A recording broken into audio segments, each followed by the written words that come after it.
जो हुआ वह अच्छा हुआ, जो हो रहा है वह अच्छा हो रहा है, और जो होगा वह भी अच्छा ही होगा।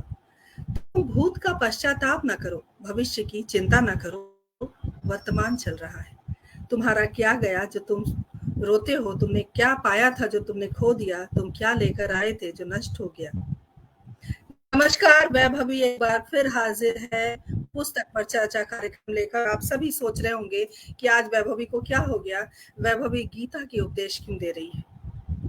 ये उपदेश मेरे नहीं है, ये भगवान श्री कृष्ण के हैं। और उपदेश देने का, इस श्लोक को पढ़ने का एक खास कारण है, क्योंकि वैभवी बिना कारण कुछ भी नहीं करती। आप सभी का स्वागत, अभिनंदन करती हूँ। पुस्तक पर चर्चा कार्यक्रम को लेकर हम हर महीने के पहले मंगलवार को उपस्थित होते हैं। आज भी पुस्तक पर चर्चा कार्यक्रम लेकर उपस्थित हैं और सुरेंद्र भाई साहब हमारे साथ जुड़ गए हैं। सुरेंद्र शर्मा सागर जी, जो कि हमारे पटल के मुख्य सलाहकार हैं, आदरणीय, बहुत बहुत स्वागत, अभिनंदन करती हूँ। और डॉक्टर पुष्पलता तनेजा जी, हमेशा की तरह बहुत बहुत अभिनंदन, बहुत स्वागत है आपका। दोस्तों, आज एक खास पुस्तक पर हम चर्चा लेकर आए हैं, क्योंकि ये पुस्तक इसलिए भी खास है क्योंकि हमारे जितने भी ग्रंथ रहे हैं, क्लिष्टता के कारण वो घर घर नहीं पहुंच पाए। यदि हम संस्कृत भाषा की बात करें तो वो पुरोहित की भाषा बनकर रह गई, वो जन जन तक नहीं पहुंच पाई। यही कारण है कि तुलसी घर घर पहुंच गए, लेकिन वाल्मीकि रामायण घर घर नहीं पहुंच सकी। उसी संदर्भ में गीता के जो उपदेश दिए गए हैं संस्कृत में, 18 अध्याय के 700 श्लोक, उस पुस्तक को आसान बनाया, सरल बनाया आदरणीय यशपाल सिंह यश जी ने, और दोहों के रूप में इस पुस्तक की रचना हुई है। उसी पुस्तक पर हम चर्चा करने आए हैं। पुस्तक का नाम है संपूर्ण भगवद गीता दोहों में मूल पाठ के अनुसार। और मैं चाहूंगी तमाम वक्ता हमारे साथ जो मौजूद हैं इस वक्त स्टूडियो में, आप सभी का अभिनंदन करती हूँ, स्वागत करती हूँ। एक एक करके मैं सभी का परिचय दूंगी। उससे पहले मैं चाहूंगी कि एक बार स्क्रीन पर हम पुस्तक दिखा दें, ताकि जितने भी लोग हमारे साथ जुड़े हैं वो देख सकें कि किस पुस्तक पे हम चर्चा कर रहे हैं।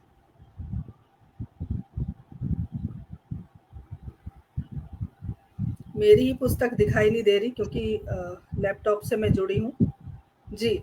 इस पुस्तक पर हम आज चर्चा करने आए हैं, और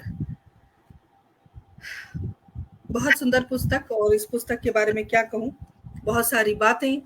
हमारे वक्ता के रूप में जो दो महान व्यक्तित्व जुड़े हैं, अपने क्षेत्र में बहुत महारत हासिल करके बैठे हैं, और इस पुस्तक पर एक मित्र होने के नाते या एक श्रोता होने के नाते उनकी क्या प्रतिक्रिया है इस पुस्तक के बारे में, वे अपनी प्रतिक्रिया साझा करने आए हैं।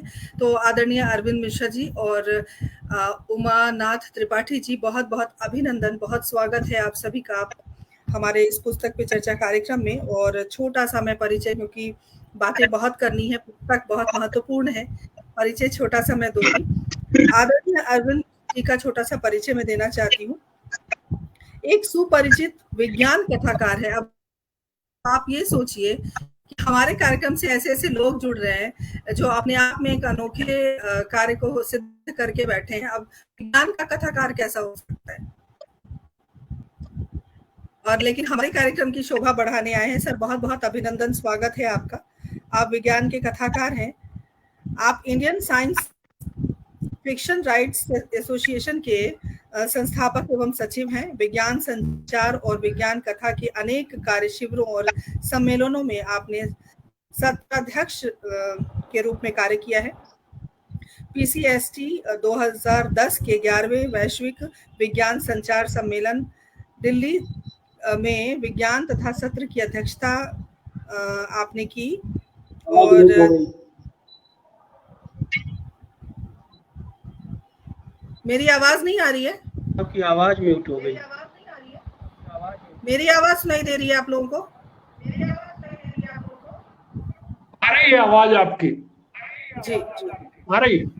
उनके यहाँ अरविंद जी के यहाँ नेटवर्क की दिक्कत है शायद, आवाज आ रही है, बड़ी लो है। जी। और 2019 में भारत का प्रतिनिधित्व आपने किया चीन में। बहुत-बहुत अभिनंदन है आपका। आप आवाज विद्वान मेरा हैं और कई विज्ञान कथा संग्रह प्रकाशित है आपकी, जिसमें प्रमुख है एक और क्रौच वध।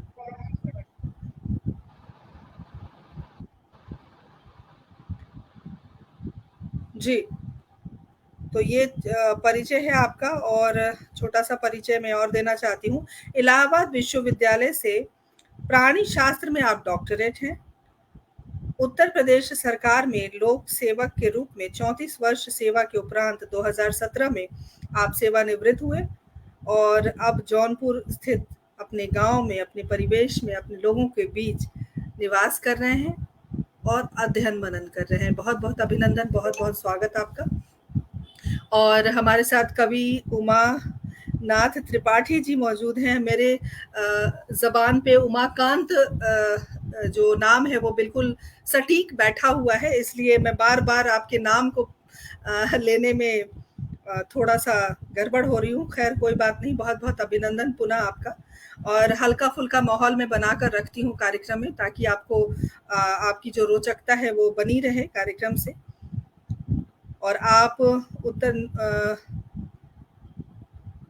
नोएडा उत्तर प्रदेश आते हैं और स्नातकोत्तर आपने लखनऊ विश्वविद्यालय से किया है और सुल्तानपुर उत्तर प्रदेश के आप रहने वाले हैं। और देश की महारत्न विद्युत कंपनी एनटीपीसी में आपने लगभग 36 वर्ष कार्य किया है और 2018 में आप सेवानिवृत्त हुए।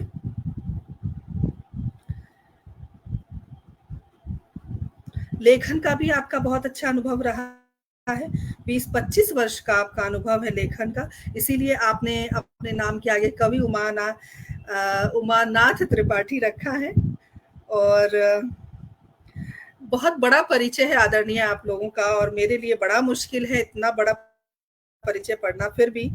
और अमेरिका में भी आपके बच्चे रहे हैं और वहां जाकर आप अपने साहित्यिक गतिविधियों में आप शामिल होते हैं। एनटीपीसी में कार्यकाल के दौरान कई सांस्कृतिक कार्यक्रमों में आपकी भागीदारी रही। केंद्रीय उपक्रम द्वारा संचालित कारपोरेट सामाजिक दायित्व के तहत विभिन्न कार्यक्रमों में मंचों का संचालन किया। समाचार पत्रों में आपके जो लेख हैं वो प्रकाशित हो चुके हैं और बहुत कुछ ग्रामीण पृष्ठभूमि से आते हैं, लेकिन एक सुंदर व्यक्तित्व आपका। बहुत-बहुत अभिनंदन, आपका स्वागत है। और अब उनका परिचय मैं देना चाहती हूँ जो कि आज के दूल्हे हैं। दूल्हा इसलिए कह रही हूँ क्योंकि इतनी खूबसूरत जो किताब है उस किताब के रचयिता हैं आप। तो छोटा सा परिचय आपका। आपकी शैक्षणिक योग्यता जो है वो बीएससी है, जो मैं पढ़ पा रही हूँ, और आप मुजफ्फरनगर के रहने वाले हैं।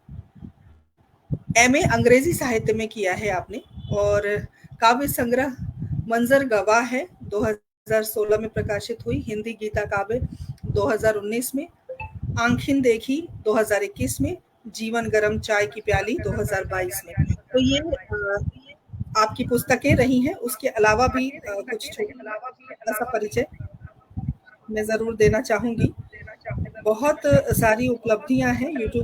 आपके YouTube channel science and poetry से भोजन, स्वास्थ्य और विज्ञान संबंधित प्रसारण आपके होते रहे हैं। वाह! ये तो बहुत अद्भुत संयोग है। और लेख और कविताओं का विभिन्न पत्र-पत्रिकाओं में आपका प्रकाशन हो चुका है। और बहुत सारी बातें अगर हम आज की पुस्तक के बारे में करें तो अतिशयोक्ति नहीं होगी जो मैं कहना चाहती हूँ। और तमाम श्रोता सुधी जो इस वक्त पटल के उस पार शोभायमान है, उनका भी मैं हार्दिक अभिनंदन करना चाहती हूँ, बताना चाहती हूँ कि कौन-कौन देखिए, कोई भी कार्यक्रम सार्थक तब होता है जब हमारे श्रोता होते हैं, हमें सुनने वाले होते हैं, हमें देखने वाले होते हैं। और हिंदी साहित्य संस्थान पटल की गरिमा हमेशा बनी रहती है श्रोताओं से, उनके दर्शकों से। तो मैं एक बार चलती हूँ ज़रा पटल के उस पार और पुनः आप सभी का अभिनंदन करती हूँ। और मैं आप लोगों को बताना चाहती हूँ कि आपको देखने और सुनने के लिए कौन-कौन मौजूद है इस वक़्त। सुरेंद्र शर्मा सागर जी श्योपुर मध्य प्रदेश से जुड़े हुए हैं। पुष्पलता तनेजा जी दिल्ली से जुड़ी हुई हैं। प्रेम बिहारी मिश्रा जी आदरणीय चरण स्पर्श करती हूँ, बहुत बहुत स्वागत अभिनंदन। और हमारे साथ संजय जी जुड़े हुए हैं। धीरेन्द्र कुमार झा जी हमारे साथ जुड़े हुए हैं। हमारे साथ और कौन कौन है?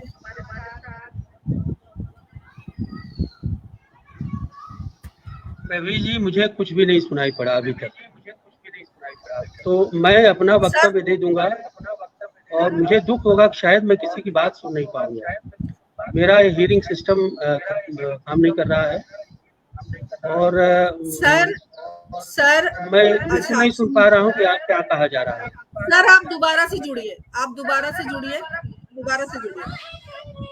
कुछ नहीं सुनाई पड़ रहा है मुझे, और ये इसी समस्या के कारण मैं क्या कहूँ, मैं एक्चुअली ऑनलाइन आना नहीं चाहता हूँ, क्योंकि ये जो टेक्निकल इंस्ट्रूमेंटल डिवाइसेज हैं उनका कोई भरोसा नहीं रहता है। सर का संपर्क हमसे टूट गया है। जी जी जी सर। आप इनको बताइए कि वो भले ही हमें ना सुन पा रहे हो, लेकिन हम उनको सुन पा रहे हैं। मैं उन्हें फोन कर रही हूँ सर। और हाँ, फोन हमारे करके एस के सुमन जी हमारे साथ कह दीजिए कि वो अपनी बात कह दें। जी, प्रवीण बजाज जी हमारे साथ जुड़े हुए हैं, अभिनंदन करती हूँ, स्वागत करती हूँ आपका। डॉक्टर प्रदीप कुमार चतुर्वेदी जी हमारे साथ जुड़े हुए हैं, बहुत बहुत अभिनंदन है, बहुत स्वागत है। और अशोक मिश्रा जी हमारे साथ जुड़े हुए हैं, बहुत बहुत अभिनंदन, स्वागत। डॉक्टर प्रदीप कुमार चतुर्वेदी जी बहुत बहुत अभिनंदन है पुनः आपका। और हमारे साथ रतिराम जी जुड़ गए हैं, बहुत बहुत अभिनंदन, बहुत स्वागत आपका। और भी बहुत सारे महानुभाव जुड़े हुए हैं। स्टूडियो कविराज से जुड़े हुए हैं हमारे आदरणीय हास्य कवि राजेंद्र विश्वकर्मा जी, बहुत बहुत अभिनंदन, स्वागत करती हूँ आप सभी का।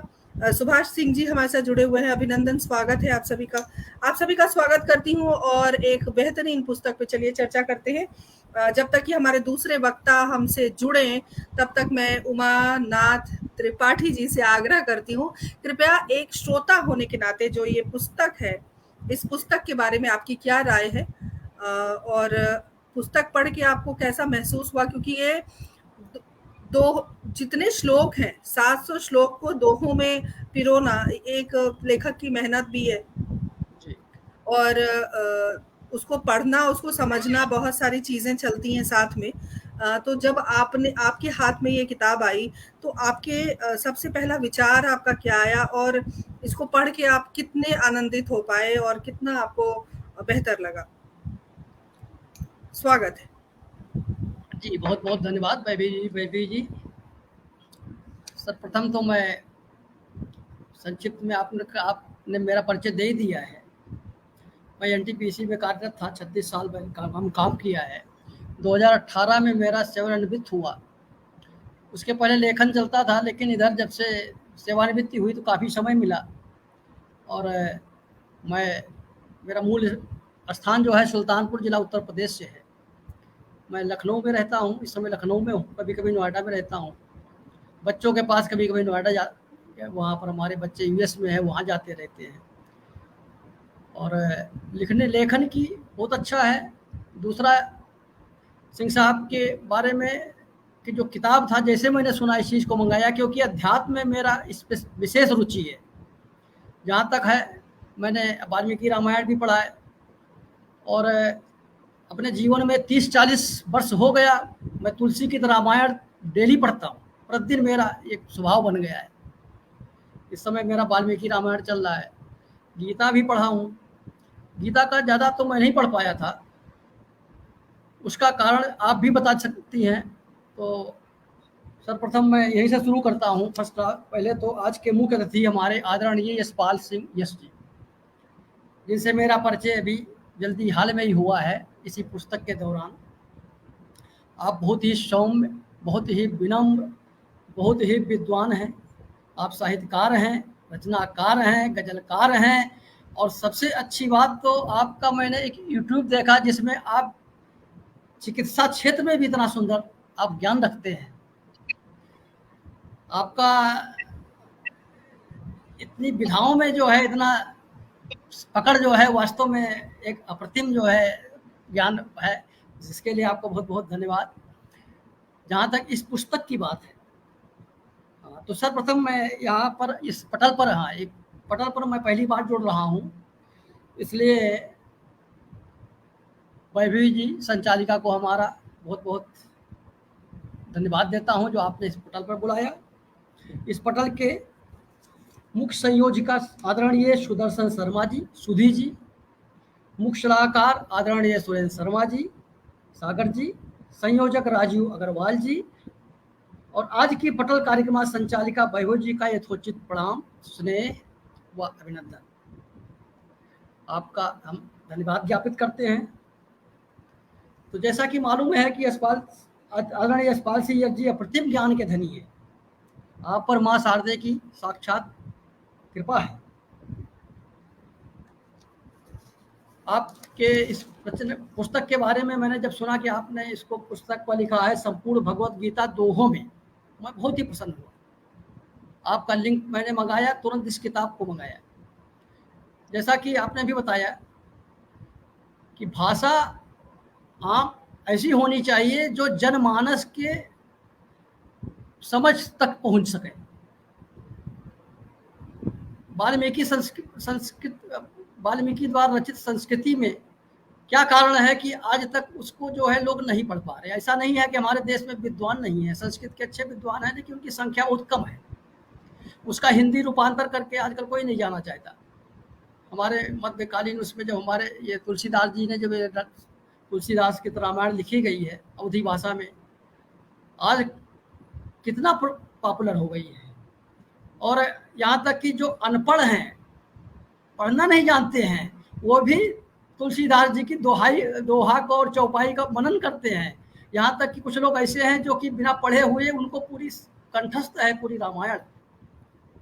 जहाँ तक गीता की बात है, गीता में बहुत ही टीकाकार आ चुके हैं, बहुत ही पुस्तकें लिखी गई हैं।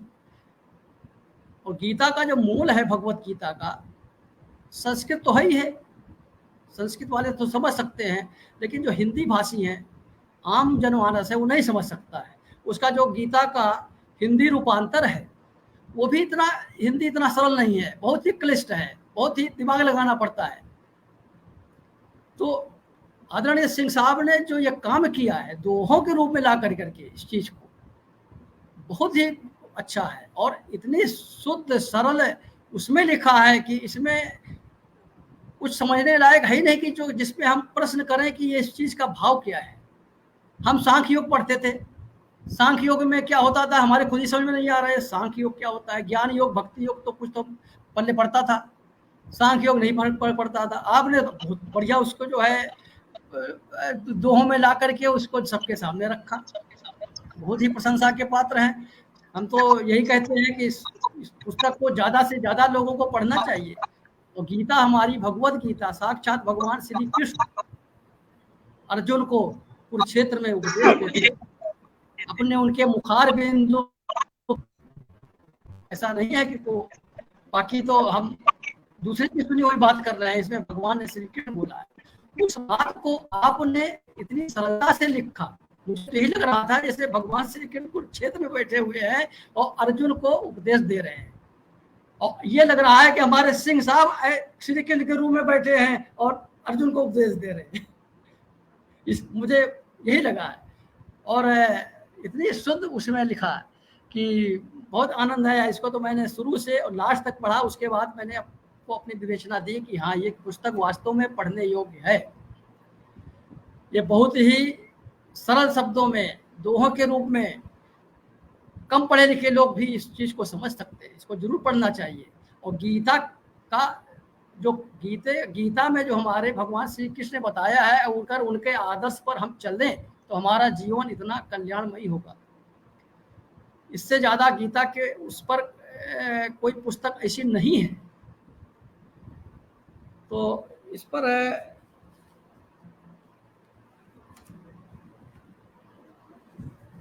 जहाँ तक भगवत गीता सार है, हमारे यशपाल जी यश जी ने बहुत अच्छा पहले लिखा।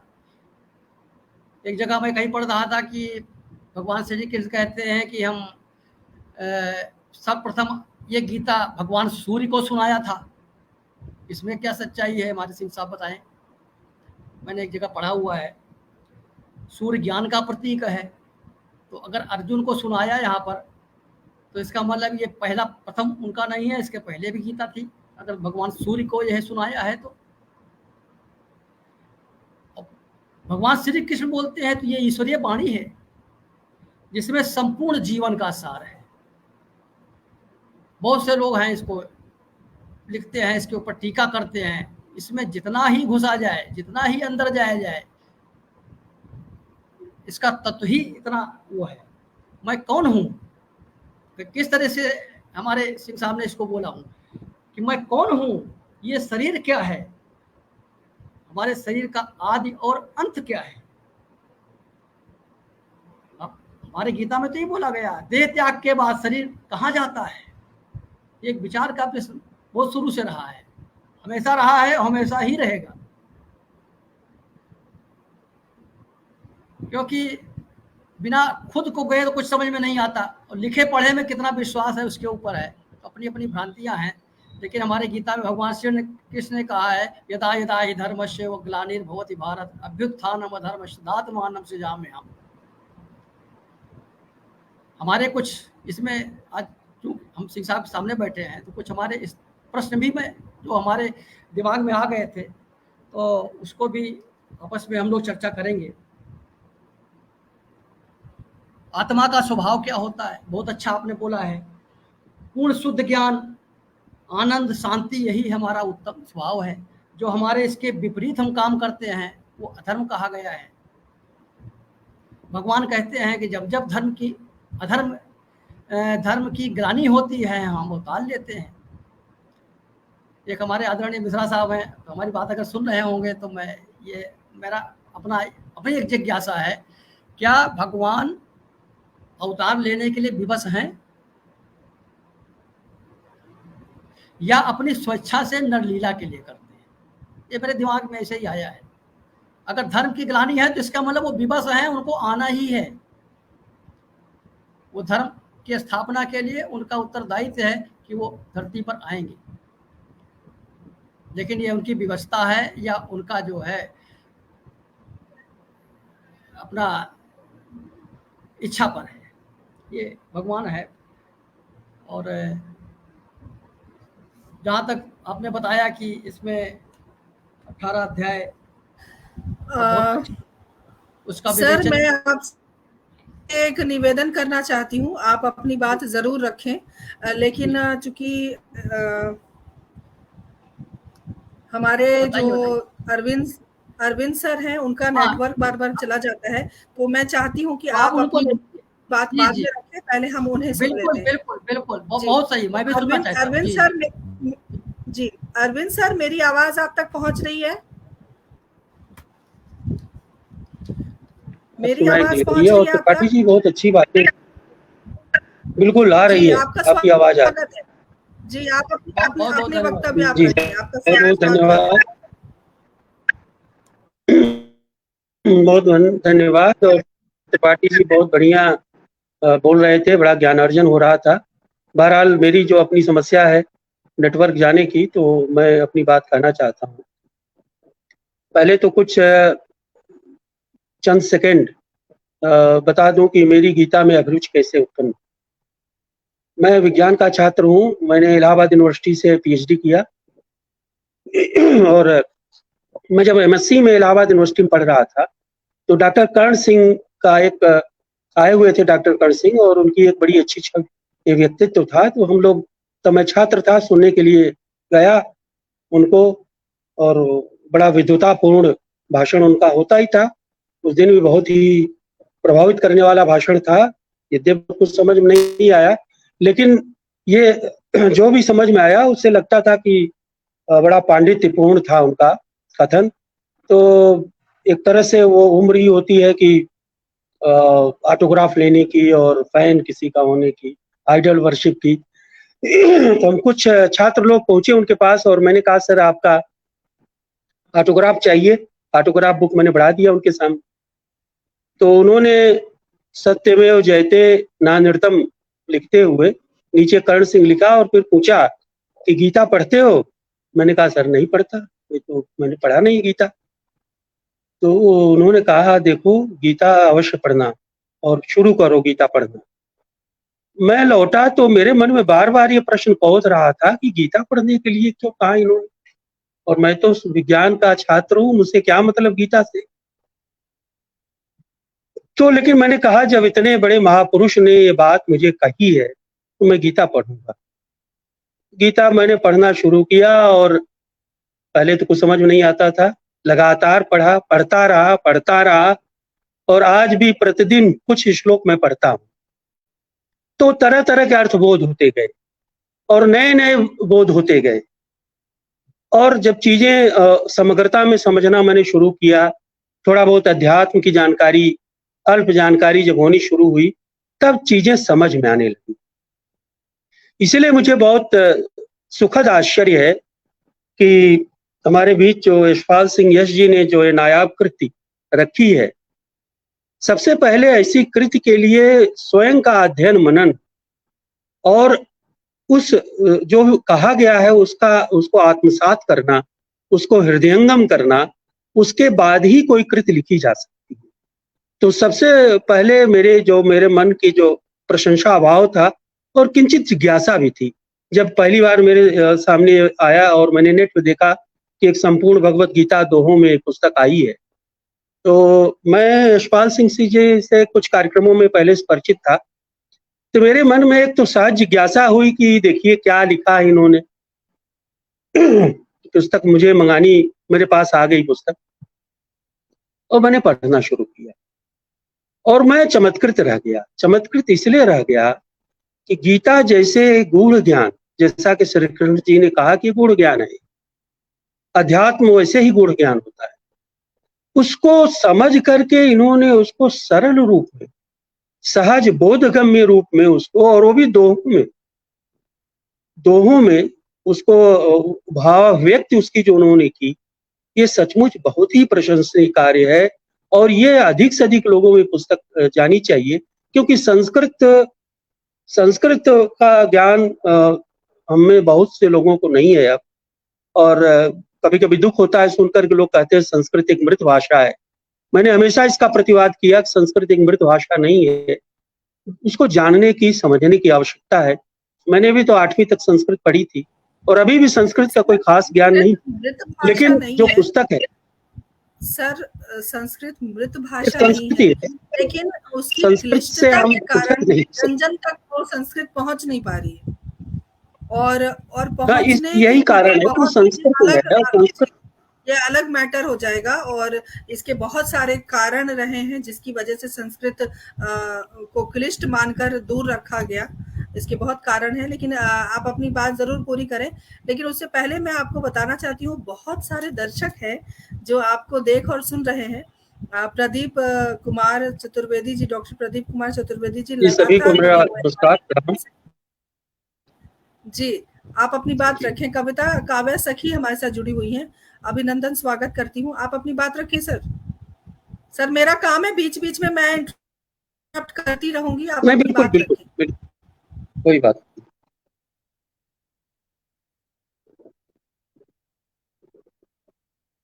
जी, तो मैं यही कह रहा था कि संस्कृत की जो लोकगम्यता है, जो जनगम्यता है, इतनी कम है कि सभी के पास भगवत गीता की मूल प्रति अगर है भी नहीं।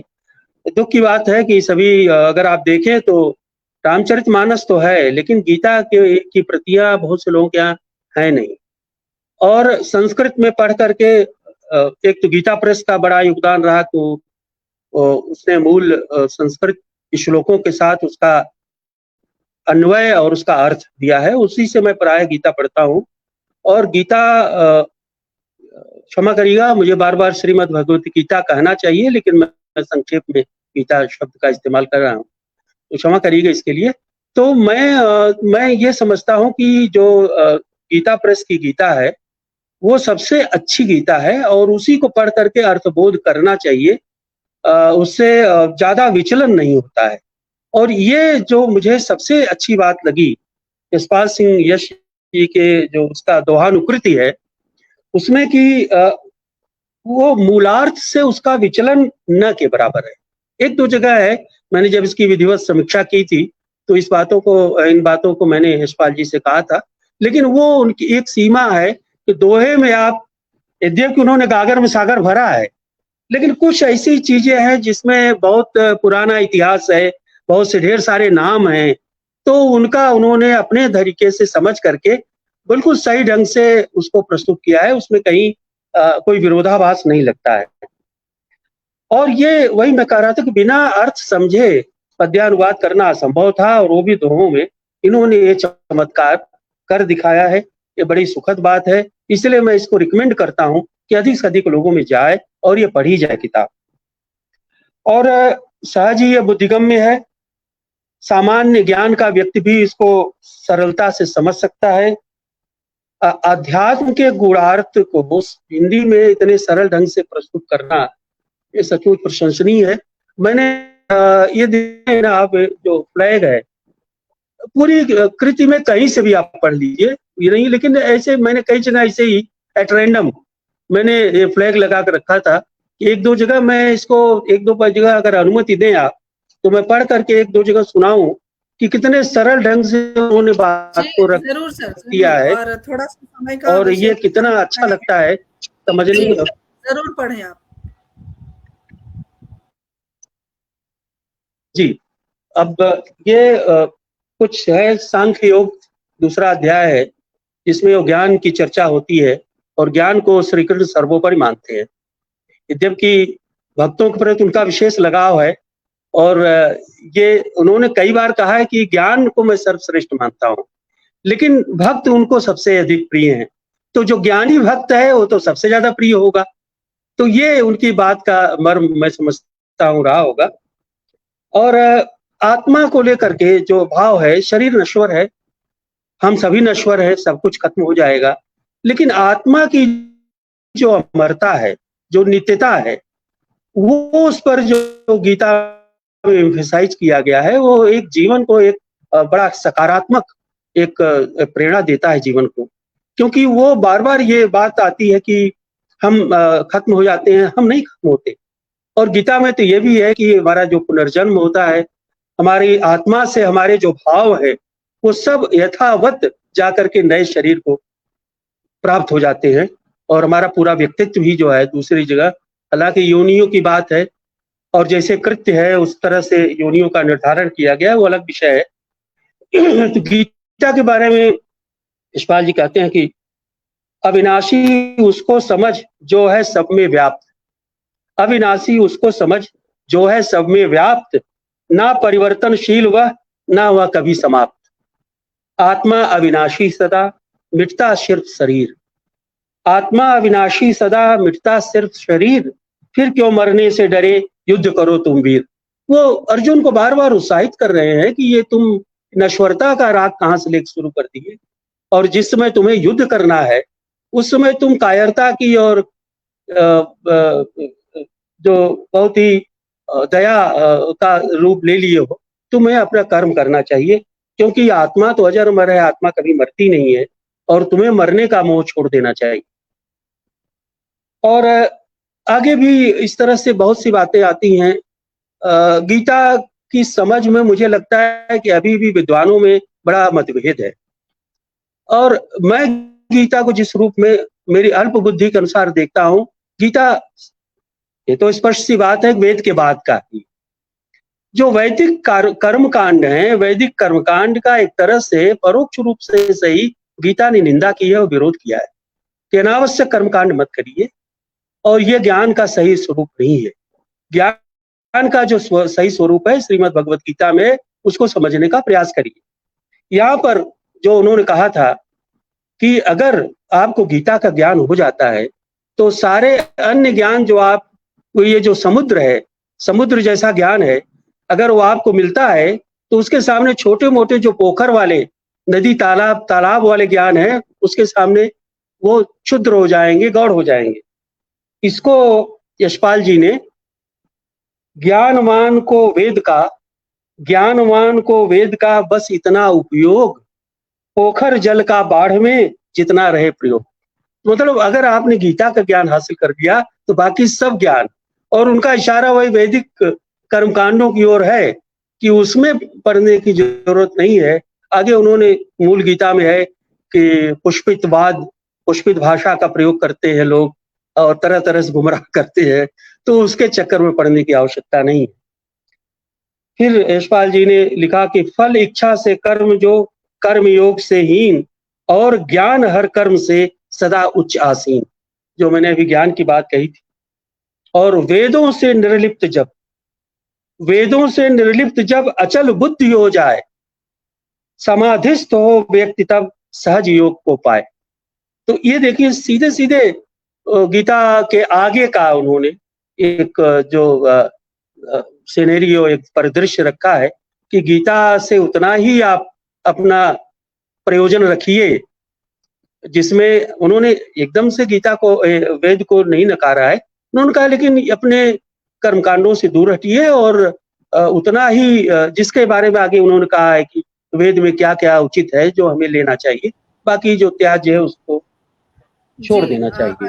अरविंद जी, आपसे निवेदन है कि कृपया अपना वक्तव्य संक्षेप में रखें। हमारे पास समय की बाध्यता है, हमें और भी वक्ता को सुनना है और यशपाल जी से मैं समझ रहा हूँ बात करनी है। जी जी जी, मैं इसी तरह से बहुत सी चीजें हैं और फ्लैग में लेता जाऊंगी तो 1.5 घंटा तो मैं ही ले लूंगा, और मेरी वो उद्देश्य भी नहीं है। मैं केवल यह बात कहना चाहता था और इसको जोर देकर कहना चाहता था कि जो गीता का यह अनुवाद है, दोहा अनुवाद, बहुत अच्छा है और इसको अधिक से अधिक लोग अगर सरलता पढ़ेंगे तो सरलता से उनको गीता का ज्ञान, जो मूल ज्ञान है, वो उनको प्राप्त हो जाएगा। और इसके लिए संस्कृत की आवश्यकता नहीं है, अन्वय की आवश्यकता नहीं है, किसी पंडित और विशारद की आवश्यकता नहीं है, वो खुद पढ़ करके उसका अर्थ वो समझ सकते हैं। मैं समाप्त कर रहा हूँ। जो श्रीमद् भगवत गीता का जो प्रतिपाद्य है मुख्य रूप से है शरीर की नश्वरता, आत्मा की अमरता और नित्यता, और कर्म की महत्ता, अनासक्ति का भाव। गीता ने बहुत पुरजोर विरोध किया है कि आपको किसी भी जगह, परिवार में भी, पत्नी से, पुत्र से, किसी से भी आसक्ति, मोह का भाव आप में नहीं होना चाहिए। कर्तापन का भाव, आप ही सब कुछ कर रहे हैं, कर्ता आप हैं, इसका भी निषेध गीता ने बहुत अच्छी तरह किया है। और श्री कृष्ण ने अर्जुन से कहा कि तुम बाएं हाथ से धनुष तो चला लेते हो अर्जुन, लेकिन ये समझ लो कि तुम्हारा ये सब किया हुआ नहीं है। निमित्त मात्रम भव सव्यसाची, निमित्त मात्र हो केवल तुम्हें प्रत्यंचा धनुष चढ़ानी है और सारी चीजें, सारे लोग अपने आप ही देखो मरे हुए हैं, वो मर जाएंगे। फलासक्ति का अभाव, कभी जो कर्म करिए उसकी फल की आकांक्षा से कर्म न करिए, ये गीता का मूल भाव है। प्राणी मात्र से सम्यक व्यवहार करिए, ज्ञान की श्रेष्ठता है और कर्म कांडों से निवृत्ति है। मैं बहुत बहुत धन्यवाद देना चाहूंगा कि यह अवसर आपने मुझे दिया साहित्य संस्थान दिल्ली द्वारा, और मैं बहुत ही आभारी हूँ। और आभारी मैं यशपाल जी का भी हूँ कि उन्होंने मुझे इस ज्ञान चर्चा में मुझे आमंत्रित किया। मैं एक छोटा मोटा पढ़ने वाला गीता का अध्येता हूँ और मेरा कोई मैं विशेषज्ञ नहीं हूँ इसका शास्त्रीय अध्ययन भी मेरा नहीं है। त्रिपाठी जी को सुनकर बहुत अच्छा लग रहा था। बहुत बहुत धन्यवाद, और आप इस कार्यक्रम को आगे ले चले। जी धन्यवाद। बहुत बहुत आभार आपका आदरणीय अरविंद मिश्र जी। और बहुत सारे दर्शक श्रोता हमारे साथ जुड़े हुए हैं। बीना अग्रवाल जी हमसे जुड़ी हुई हैं, अभिनंदन है आपका हमारे कार्यक्रम में। हमारे कार्यक्रम की मुख्य संयोजिका आदरणीय सुदर्शन शर्मा सुधी जी जुड़ गई हैं, बहुत बहुत अभिनंदन, स्वागत आपका। और हमारे साथ मनोज कुमार जी जुड़े हुए हैं, बहुत बहुत अभिनंदन है। विभा प्रकाश दीदी हमसे जुड़ी हुई हैं लखनऊ से, बहुत बहुत अभिनंदन, वरिष्ठ साहित्यकार, स्वागत करती हूँ आपका। प्रेम बिहारी मिश्रा जी, बहुत बहुत अभिनंदन, स्वागत। उन्होंने बहुत सुंदर संदेश भेजा है, मैं चाहती हूँ कि मैं आप सभी तक पहुंचाऊं। सुंदर, सार्थक और पवित्र कार्य यशपाल जी। गीता एक स्वयं सिद्ध सफल जीवन पद्धति है। गीता के संदेश सरल दोहों में जन जन तक पहुंचाना निश्चित ही बड़े पुण्य का काम है। बहुत बहुत साधुवाद आपको। और सभी जुड़े हुए जितने भी महानुभाव हैं वो कृपया जुड़े रहें, और सभी से गुजारिश है कार्यक्रम को शेयर करें, ताकि जो मेहनत हुई है दोहों के रूप में वो मेहनत घर घर तक पहुंच सके। सुभाष सिंह जी, बहुत बहुत अभिनंदन, स्वागत करती हूँ। और कार्यक्रम को हम आगे बढ़ाते हैं, चूंकि हमारे पास समय अब बहुत कम बचा है। आदरणीय उमानाथ त्रिपाठी जी को हम सुनेंगे। संक्षिप्त में मैं चाहूंगी कि आप अपने वक्तव्य रखें, उसके बाद हम ये स्वागत है। बहुत बहुत धन्यवाद बेबी जी। आदरणीय मिश्रा साहब ने तो इतना विस्तार से बता दिया है, तो हमारे लायक तो कुछ बच ही नहीं रहा है। और बहुत सुंदर बताया है, आपको सुनकर बहुत अच्छा लगा है। पूरा गीता का सार आपने सामने रख दिया। और जहाँ तक इसके लिए बहुत आप प्रशंसा के पात्र हैं सर। आपका विज्ञान क्षेत्र में होने के बावजूद भी गीता के बारे में इतना ज्ञान होना बहुत अच्छी बात है। बस थोड़ा प्रयास है, बाल प्रयास। बहुत अच्छी बात है। आपने जैसा कहा कि आपको डॉक्टर कर्ण सिंह ने बताया था, वो बहुत बड़े विद्वान है सर गीता के। मैंने एक आध इंटरव्यू मैंने को देखा था, वास्तव में बहुत है वो है। हम लोगों से तो ऐसे महापुरुषों से प्रेरणा लेना चाहिए। और जहाँ तक अभी मैं उसी क्रम में संक्षेप में वार्ता करना चाहता हूँ, आगे हमारे सिंह साहब इसका जवाब देंगे। तो जैसे दोहे के रूप में सिंह साहब ने ये पुस्तक लाई है। ये पुस्तक बहुत ही सुंदर है। इसको शुरू से अंत तक मैंने पढ़ा है। कोई ऐसी चीज समझ में नहीं आ रही है कि जिसको हम ना समझ सकें। हर क्षेत्र को बाकायदा, जैसा कि आपने बताया है, उसके हिसाब से ये भगवत गीता को बेस करके ही आपने लिखा है। उसमें अपनी तरफ से ज़्यादा नहीं किया है। थोड़ा वही है, आदमी जैसे मूवी बनाते हैं तो कुछ आसपास का लेना पड़ता है, तो उस पर ना जा करके मेन चीज़ है कि हमारा उद्देश्य है था कि इसको जनमानस तक कैसे पहुँचे, ज़्यादा से ज़्यादा लोग इसको पढ़ें, देश में पढ़ें, विदेश में पढ़ें। संस्कृत भाषा होने के बावजूद उसकी वजह से सबकी समझ पकड़ तक नहीं जाती है। इसकी जो हिंदी इसका ट्रांसलेशन होता है वो भी इतना आसान नहीं है। उसमें भी हिंदी के बहुत ही क्लिष्ट शब्दों का प्रयोग किया गया है। लेकिन आपने जो दोहों में ला करके इसको किया है, बहुत ही सरल शब्दों में।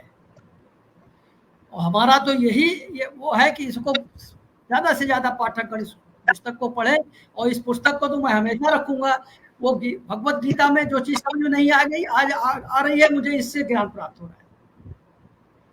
बाकी जो है कहीं पर मैं जी उमानाथ जी, बिल्कुल सही कहा है आपने, क्योंकि बहुत सारे श्रोता दर्शक जो इस वक्त हमारे साथ मौजूद हैं, उन्होंने खास लिखा है कि आपने सरलता से जो गीता के श्लोक हैं और संस्कृत में है, पढ़ने में मुश्किल होती है, आपने बहुत सहज बना दिया है। तो इसके लिए आपको साधुवाद।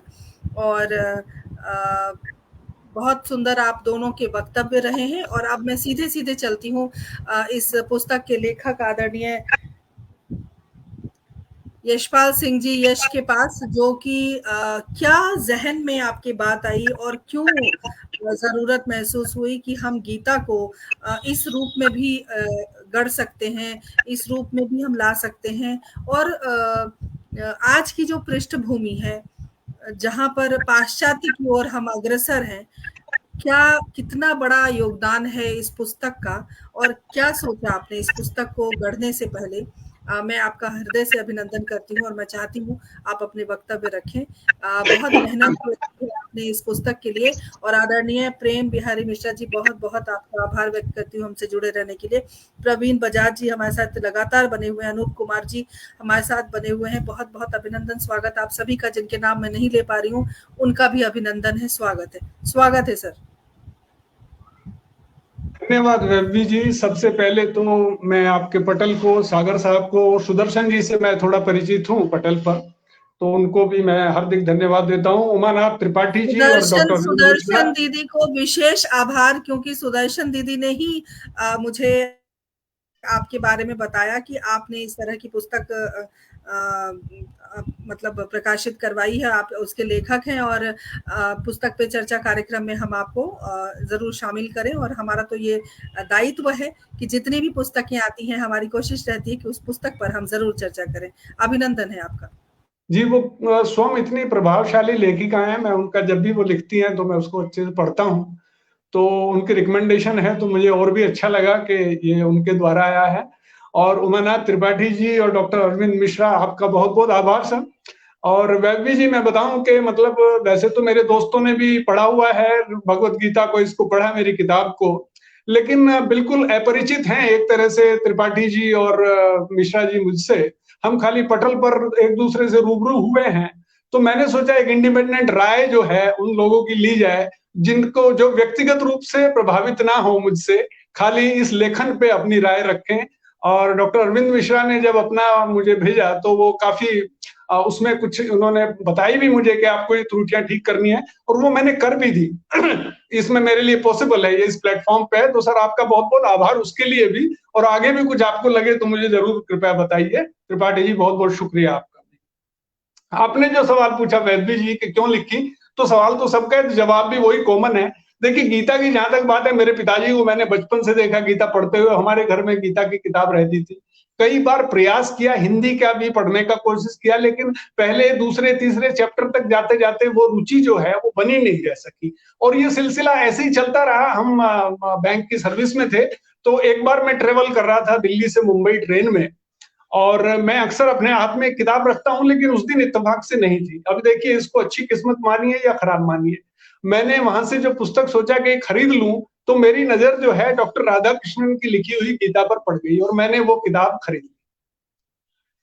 बम्बई पहुंचा, दिन का जो काम था मेरा किया, रात में जब मैं विश्राम कर रहा था तो मैंने वो किताब खोली और मैंने ऐसे ही सोचा कि अच्छा देखते हैं इसको, चलो, क्योंकि इतनी बार प्रयास हुआ मैं नहीं पढ़ पाया, क्या मैं इसको दोहों में बदल सकता हूँ। तो मैंने वहीं उसी रात को कुछ 10-12 दोहे जो है, और वो भी मैंने चैप्टर 4 खोला हुआ था, श्लोक उसमें से कुछ लेकर मैंने कर दिए। मुझे लगा शायद ये काम आगे बढ़ाया जा सकता है। इस काम में साल 1.5 साल मुझे धीरे धीरे लग गया, लेकिन फाइनली एक उद्देश्य तो यही था कि गीता जैसी पुस्तक है वो लोगों तक पहुंचनी चाहिए। इसका एक कारण बहुत बड़ा है, गीता जो है वो कोई ऐसा दर्शन नहीं है कि भाई मैं कहीं तपस्या कर रहा हूं और मुझे कुछ विचार आ गए, कुछ मुझे प्रकट हो गया और मैंने वो लिख दी।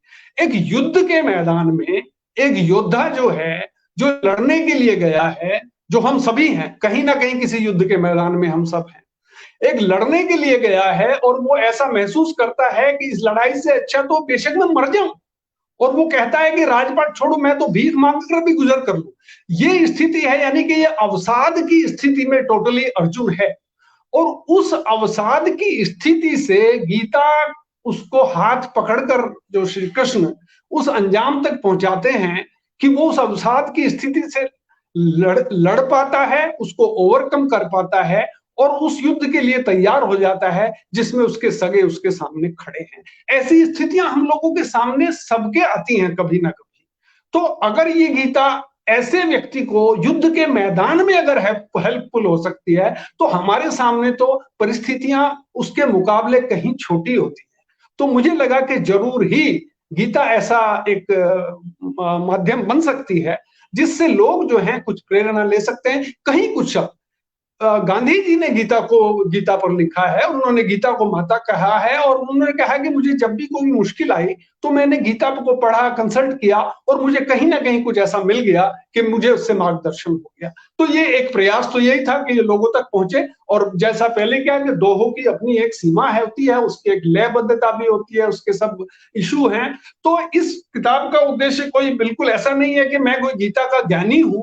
ये तो मैंने जो डॉक्टर राधा कृष्णन ने लिखा करीब करीब उसको दोहों में डाला है, और भी थोड़ी मैंने सहायता ली है दूसरी जगह से भी, जहां पे समझ नहीं आई मुझे, तो और भी कुछ वो मैंने देखे हैं।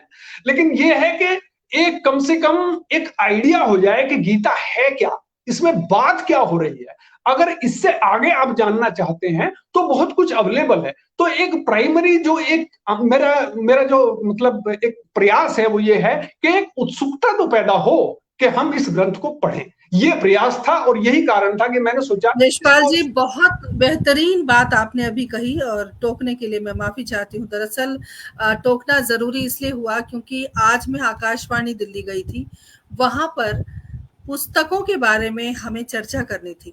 2 महान साहित्यकार मौजूद थे उस वक्त, और पुस्तकों का राष्ट्र निर्माण में जो पुस्तकों की भूमिका रही है उसके बारे में हमें चर्चा करनी थी, और जो बातें आपने अभी कही हैं कहीं ना कहीं हम उसी ओर जा रहे हैं।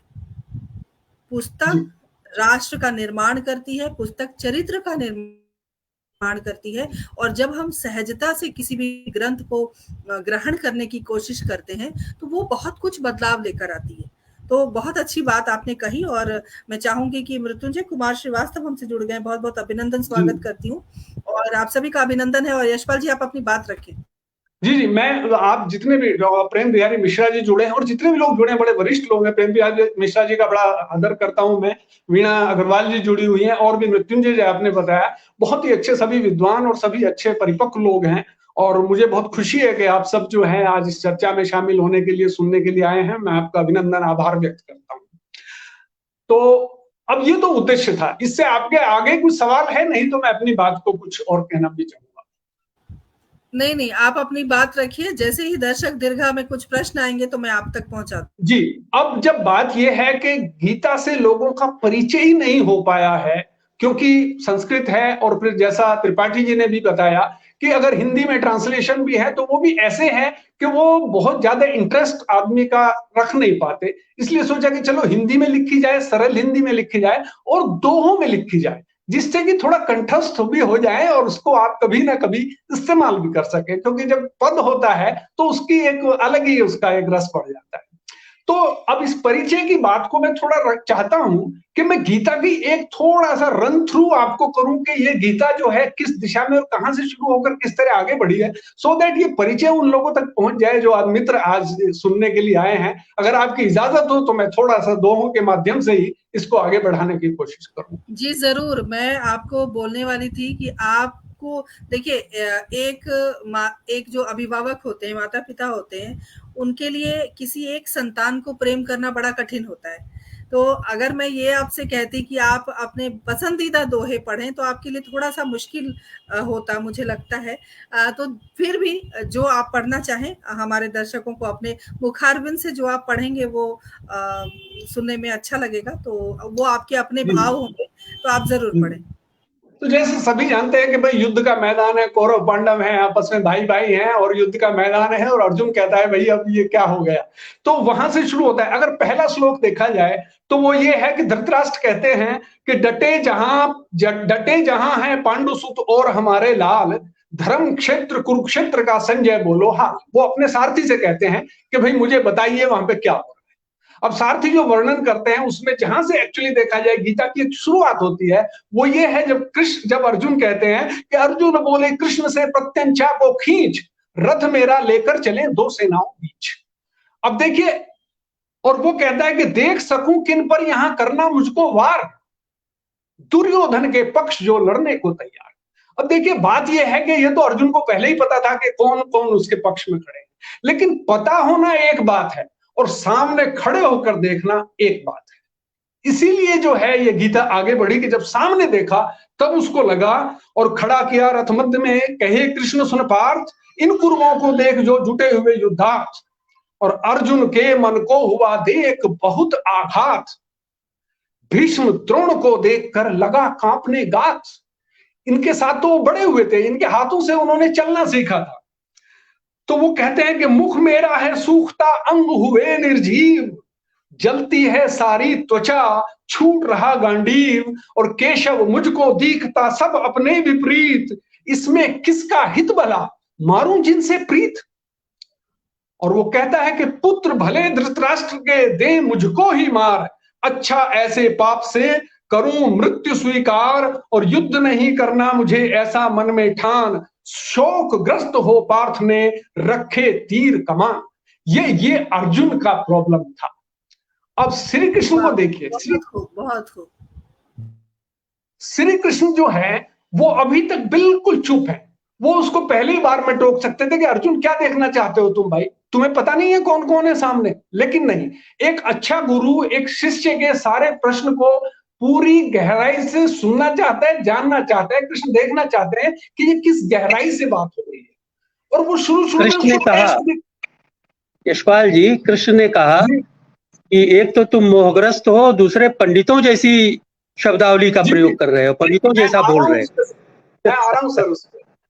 तो वो शुरू में तो टच करके देखिए, जैसे हम बच्चे को कहते थे ना, अरे तू लड़का है क्या बात करता है, लड़के होकर रोता है, कुछ इसी तरह की बात कृष्ण उससे कहते हैं कि विषम समय में पार्थ क्यों उपजा कलुष विचार, नहीं आर्य अनुकूल यह है अपयश देत अपार, और गैर पौरुषिक बात यह है नहीं तेरे अनुकूल, छोड़ हृदय दौर्बल्य को उठा धनुष सब भूल।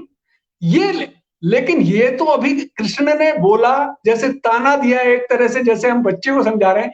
अर्जुन ने तो जैसे वो सुना ही नहीं, अनसुना कर दिया, उसका कोई जवाब नहीं दिया, वो अपनी बात कह रहा भीष्म और गुरु द्रोण है पूजनीय श्रीमान, केशव इन पर किस तरह तानु तीर कमान, और ये गुरुतुल्य विशिष्ट हैं मिली इन्हीं से सीख, इनके वध से तो भला जीव मांग कर भीख। अब जो बात है, मतलब जो अर्जुन ने टच किया था, वो जो कृष्ण ने टच किया था, अर्जुन वहां नहीं है। अब जो कृष्ण है वो सबसे गहरी बात उसको कहते हैं, और तगड़े से, जैसा जैसे कह सकते हैं, जब भगवान है तो डांटेंगे भी तो जरा आराम से, तो वो कहते हैं शोक मनाते मृत्यु का दे ज्ञानी से तर्क, ज्ञानी जैसी बातें कर रहा है, शोक मनाते मृत्यु का दे ज्ञानी से तर्क, और जीवन हो या मृत्यु हो ज्ञानी करे ना फर्क। और वो ये भी बताते हैं कि तुम ज्ञान की बातें कर रहे हो लेकिन ये ज्ञान नहीं है, और ज्ञान क्या है, वो कहते हैं कि सत्य कभी मिटता नहीं, मिटे सत्य ना जान, और जो दोनों को जानता उसे तत्व का ज्ञान, और अविनाशी है आत्मा मिटता सदा शरीर, और फिर क्यों मरने से डरे युद्ध करो तुम वीर। तो इस तरह ये पूरी बात जो है उसको एक अध्यात्म के जो डीपेस्ट लेवल है वहां पे लेके जाते हैं कि आत्मा है, यहां तो कुछ मरता ही नहीं है। लेकिन वो देखते हैं कि अर्जुन अभी भी चुप है, तो अर्जुन उस लेवल पे भी चुप था और अर्जुन इस लेवल पे भी चुप है, तो कृष्ण फिर थोड़ा नीचे उतरते हैं। ये एक रोलर कोस्टर राइड की तरह है, जैसे एक मनोवैज्ञानिक हो, तो वो उसको फिर से दोबारा से कहते हैं कि धर्म युद्ध तो पार्थ है, क्षत्रिय का कर्तव्य, उसको फिर कहीं और ले जाते हैं। धर्म युद्ध तो पार्थ है, क्षत्रिय का कर्तव्य, और अर्जुन तेरे सामने अवसर आया भव्य, यह योद्धाओं के लिए एक सुखद संयोग, और स्वर्ग द्वार की भांति तू कर इसका उपयोग, और भागी होगा पाप का, बिल्कुल सांसारिक बात उसे कह रहे हैं, भागी होगा पाप का छोड़ा यदि मैदान, और जो कर्तव्य विमुख रहे उन्हें नहीं सम्मान, और मृत्यु मिले तो स्वर्ग है, विजय मिले तो राज्य, निश्चित होकर युद्ध कर चिंता तेरी त्याज्य। अब वो उसको लालच कह रहे हैं कि भाई देखो तेरा राज करेगा तू, तेरा नाम होगा, तेरी बदनामी हो जाएगी अदरवाइज, लेकिन ये बातें भी अर्जुन को प्रभावित नहीं करती, अर्जुन चुप है अभी भी। तो अब कृष्ण जो है फिर थोड़ा वो एक लेवल ऊपर जाते हैं, अब वो उसको उसके कर्तव्य की याद दिलाते हैं, और फिर वो कर्म योग की बात करते हैं और कहते हैं कि कर्म हमारे हाथ है फल ना ही अधिकार, और छोड़े जो फल कामना वो बंधन के पार। और जो अभी डॉक्टर साहब ने कहा कि वेदों से निर्लिप्त जब अचल बुद्धि हो जाए, समाधिस्थ हो व्यक्ति तब सहज योग को पाए। यहां पे जाकर जब कर्म योग की बात आती है तब अर्जुन पहली बार वापस बोलता है, और फिर भी वो लक्षण पूछता है कि जो स्थित प्रज्ञ मनुष्य है, जो आदमी स्थिर बुद्धि है, उसके लक्षण क्या हैं।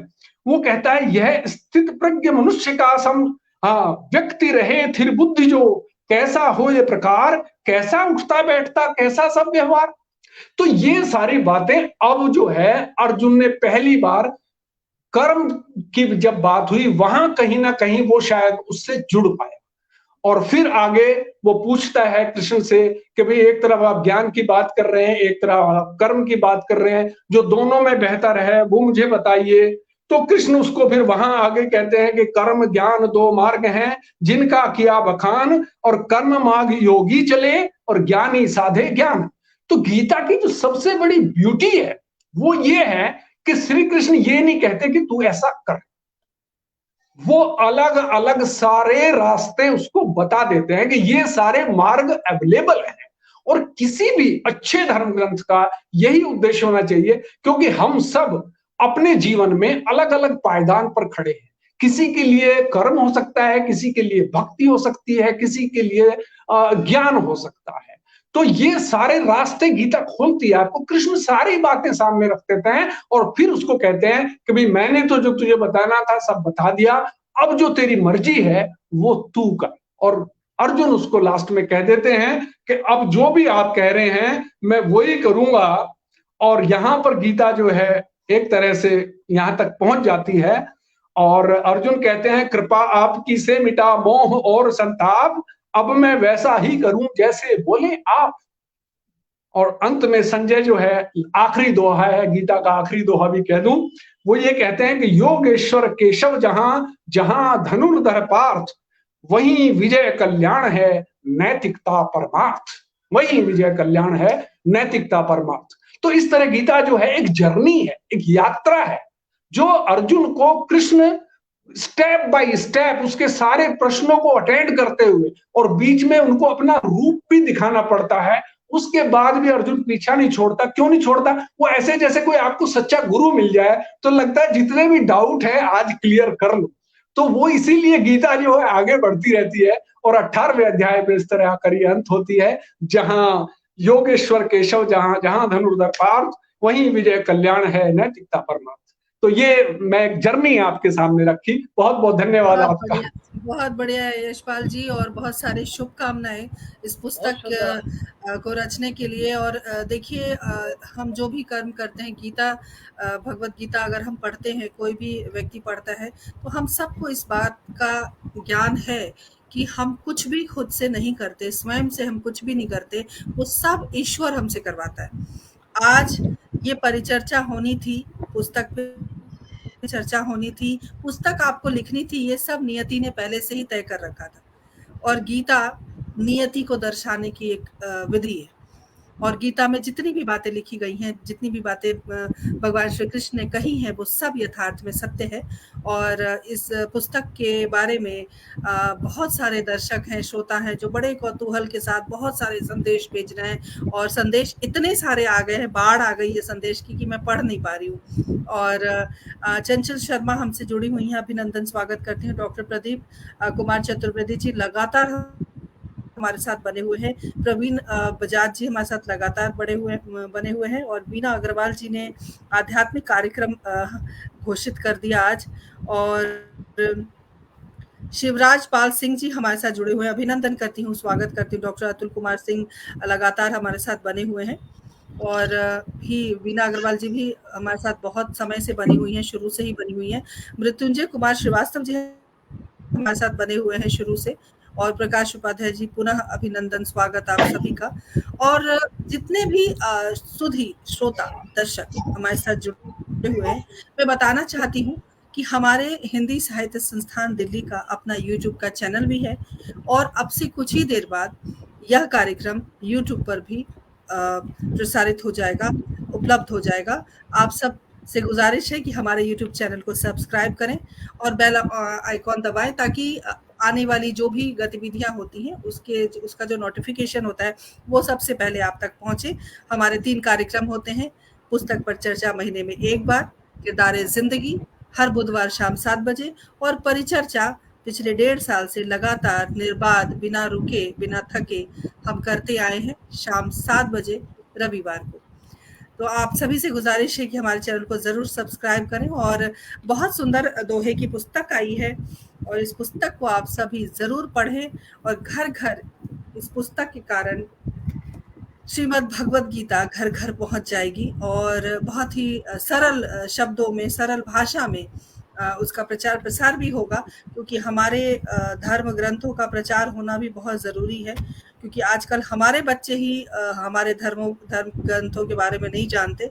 आने वाली पीढ़ी के लिए ये बहुत खूबसूरत धरोहर। और आप सभी को बताना चाहती हूँ कि अगले महीने पहले मंगलवार को हम इस पुस्तक पर चर्चा करेंगे। मुझे लगता है स्क्रीन पे मैं दिखा नहीं पा रही हूँ, उल्टा दिख रहा है। आंख का पानी ये पुस्तक है। ये कानपुर की मशहूर कवित्री हैं दीपांजलि दुबे, दीप जी, उनकी ये पुस्तक है, गजल की किताब है, और इस पर हम चर्चा करेंगे। तो तमाम श्रोताओं से गुजारिश करती हूँ कि हमारे कार्यक्रम से आप लगातार बने रहें, जुड़े रहें, ताकि हम हमारी जितनी भी गतिविधियां हैं, जितने कार्यक्रम हैं, उस कार्यक्रम का आप लाभ उठा सकें। सर्वेश सिंह जी, बहुत बहुत स्वागत, अभिनंदन और आप सभी का आभार व्यक्त करती हूँ। आदरणीय अरविंद मिश्र जी, नेटवर्क की दिक्कत होने के बावजूद आप हमारे साथ बने रहे, और ये भी भगवान की कृपा है। भगवान के कृपा के बिना एक पत्ता नहीं हिलता, और आपका नेटवर्क अभी तक सुरक्षित चल रहा है। तो आपको बहुत बहुत आभार, और हमसे जुड़ने के लिए और इतनी सुंदर चर्चा करने के लिए आप पुनः आभार व्यक्त करती हूँ। आदरणीय कवि उमानाथ त्रिपाठी जी, बहुत बहुत आभार व्यक्त करती हूँ अपने वक्तव्य देने के लिए, और इतना बेशकीमती समय आपने 1 घंटा लगाया, हमारे कार्यक्रम की शोभा बढ़ाई, हमारे पटल का मान बढ़ाया। बहुत बहुत आपका आभार। और यशपाल सिंह यश जी, आपका भी बहुत आभार। इतनी खूबसूरत किताब हमारे आने वाली पीढ़ी को सौंपने के लिए, और इस पुस्तक की बहुत बहुत शुभकामनाएं। तमाम सुधी श्रोता जो हमें देख रहे हैं, सुन रहे हैं, आप सभी का हृदय से आभार व्यक्त करती हूँ। इसी प्रकार आप अपना स्नेह, आशीर्वाद हमें देते रहें, क्योंकि मैं हमेशा एक बात कहती हूँ कि आप हैं तो हम हैं। आपके कारण ही हमारा कार्यक्रम चलता है। आप अपना समय देते हैं, और समय जो है वो बहुत कीमती है। आप सभी का आभार व्यक्त करती हूँ। अगली बार नए कार्यक्रम के साथ फिर वैभव भी हाजिर होगी। तब तक के लिए आज्ञा दीजिए। जय हिंद, जय भारत, शुभ रात्रि। सभी के लिए मेरा धन्यवाद। बहुत बहुत धन्यवाद। सभी को शुभ संध्या।